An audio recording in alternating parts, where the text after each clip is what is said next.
This story, The Spy Who Infiltrated the Confederate White House, has been written and adapted by Veil of History, based on true historical events from America's Civil War era.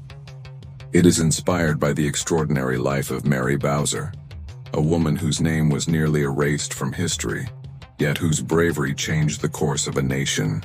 Her story is not just one of espionage, but of intellect, courage, and defiance. A tale of how one woman born into slavery used her mind as her weapon to bring down the very system that sought to enslave her.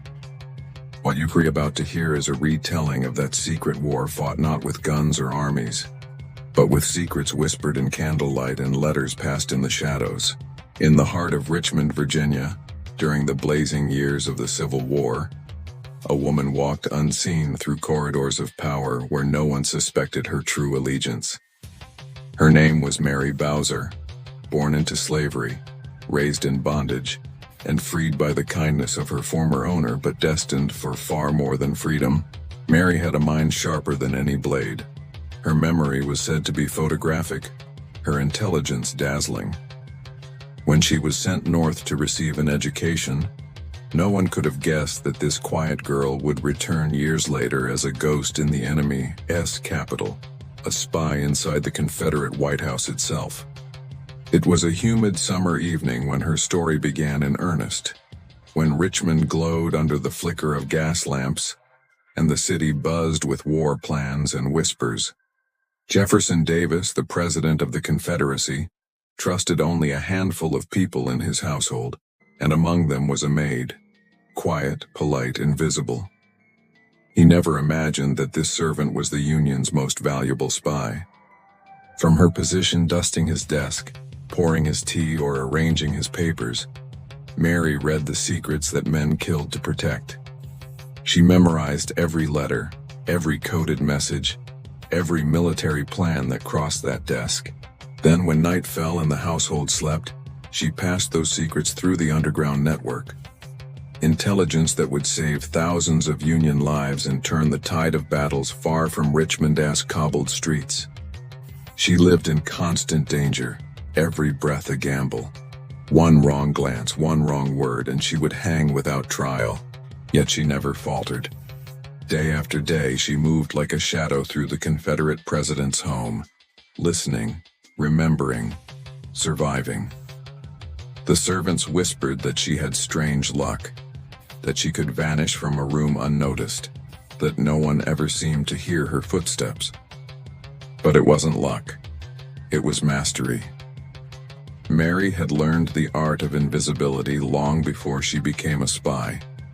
For in a world that refused to see her humanity, she used their blindness as her disguise. As the war dragged on and desperation filled the Confederate ranks, her work grew even riskier. Documents detailing troop movements, weapon shortages, and secret correspondence with foreign powers passed through her hands. Each message she smuggled north was a dagger to the Confederacy's heart. But the danger grew closer. The Confederate Secret Service began to suspect that their plans were leaking from the very walls of Davis's home. Paranoia took root. Guards were doubled, servants questioned, eyes turned sharp. One evening, as Mary polished the brass fixtures in the hallway, she overheard Davis confide to his generals that a spy was among them. Someone close, someone trusted. Her blood turned to ice, but her face remained calm. She could not afford fear. She smiled, nodded, and served his dinner as if nothing had changed. That night, she burned her coded notes and memorized every last detail of her recent intelligence before slipping into the dark to pass it along one final time. It would be her last message, her final act of espionage before vanishing into history. The climax came when Richmond began to fall. Fires consumed the city as the Confederate government collapsed. Mary, still within those crumbling walls, destroyed every scrap of paper that could expose her. She knew that if the wrong person found even one letter in her handwriting, she would be executed on sight. With the Union Army marching closer, she disappeared into the chaos. Her name lost, her face unseen, her trail gone cold. Some say she fled north under a false name.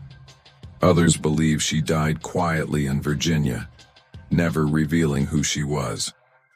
But one thing is certain: her secrets helped end a war. When the smoke cleared and the Confederacy lay in ashes, the information she had delivered over those years proved invaluable to Union strategists.